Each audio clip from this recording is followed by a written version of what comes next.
آسمان سے نور کی برسات ہے۔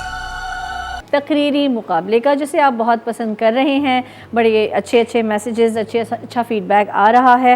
تو اب ہم چلیں گے جلدی سے اپنے مقررین کی طرف، میں ان کا تعارف جی جناب اب ہم آ جاتے ہیں اپنی پہلی مقررہ کی طرف، اور ان کا نام ہے زویا۔ یہ PECHS گرلز کالج کراچی سے ان کا تعلق ہے، اور ہمارا ناظرین آج ٹاپک ہے دال میں کچھ کالا ہے۔ بڑا انٹرسٹنگ ٹاپک ہے، ہمیں مجھے لگتا ہے بہت زبردست اچھی تقریریں سننے کو ملیں گی۔ جی میں بھی منہ میں زبان رکھتی ہوں، کاش پوچھو کہ مدعا کیا ہے۔ جناب والا مدعا یہ ہے کہ دال میں کچھ کالا ہے۔ موضوع سن کے میں کچھ یوں افسردہ تھی جیسے بوڑھا اپنے ماضی پر۔ اتنی افسردگی تو مصنف کو محبل کو دھوکہ دینے کے بعد بھی نہیں ہوگی۔ خیر کیا کہنا کیا سننا، مجھے تو پہلے ہی پتا تھا کہ دال میں کچھ کالا ہے، اسی لیے کہتے ہیں سیدھی بات کرنی چاہیے، چاہے زور کا جھٹکا دھیرے سے لگے۔ علی وقار رکے ذرا، ٹھہرے، میں اپنا تعارف تو کراتی چلوں۔ علی وقار میں ہوں، اور میرے ساتھ بھی میں ہوں، دل کی بہت اچھی ہوں، بس زبان کا کچھ بھروسہ نہیں، اور رنگ تو مجھے وہ پسند ہے جو مجھے دیکھ کر دوسروں کا اڑ جاتا ہے۔ ارے یہ نہ سمجھے گا کہ دال میں کچھ کالا ہے۔ علی وقار آئیں کچھ میٹھی بات کریں، مگر میں کیسے میٹھی بات کروں جب کیڈبری چاکلیٹ کھائی نہیں۔ علی وقار کھانے سے مجھے یاد آیا، جب سے اس لمپی اسکن نے معصوم جانوروں کو اپنی لپیٹ میں لیا، میری اماں جان کی بچت کی حص پھڑک اٹھی۔ بس پھر کیا، بند ہوئی گوشت کی خریداری اور پکنے لگی دال ترکاری، کالی دال، ہری دال، پیلی دال، کھٹی دال، میٹھی دال۔ لیکن علی وقار میں نے بھی ایک دن دال نہ کھانے کی ٹھانی۔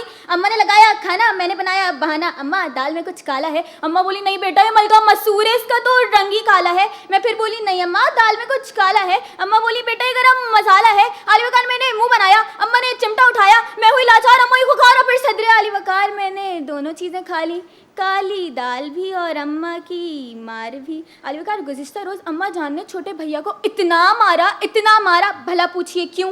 ہوا کچھ یوں کہ کچھ دنوں سے ان کی زندگی میں بڑی تبدیلی نظر آنے لگی۔ اتنی تبدیلی تو 4.25 سال میں پورے ملک میں نظر نہ آئی۔ علی وقار چھوٹے بھیا کو ہوا عشق کا بخار، ان کے تو انداز ہی بدل گئے یار، کانوں میں بالی، چال متوالی، پنجابی کرتا اور سینڈل بنگالی، اور ہونٹوں پہ میڈم کاجل والی۔ تو اماں جان سمجھ گئیں دال میں کچھ کالا ہے۔ اماں جان نے وہ عظیم الشان جوتی اتاری جس کا نشانہ کبھی خطا نہ جاتا۔ بس پھر کیا تھا، بھیا بیچارے گنتے تارے جن کے بہہ گئے خواب سارے پھٹ گئے، ارمانوں کے غبارے آگے، اماں جان پیچھے، بس آخر تک یہی پوچھتے رہے کہ مجھے کیوں نکالا۔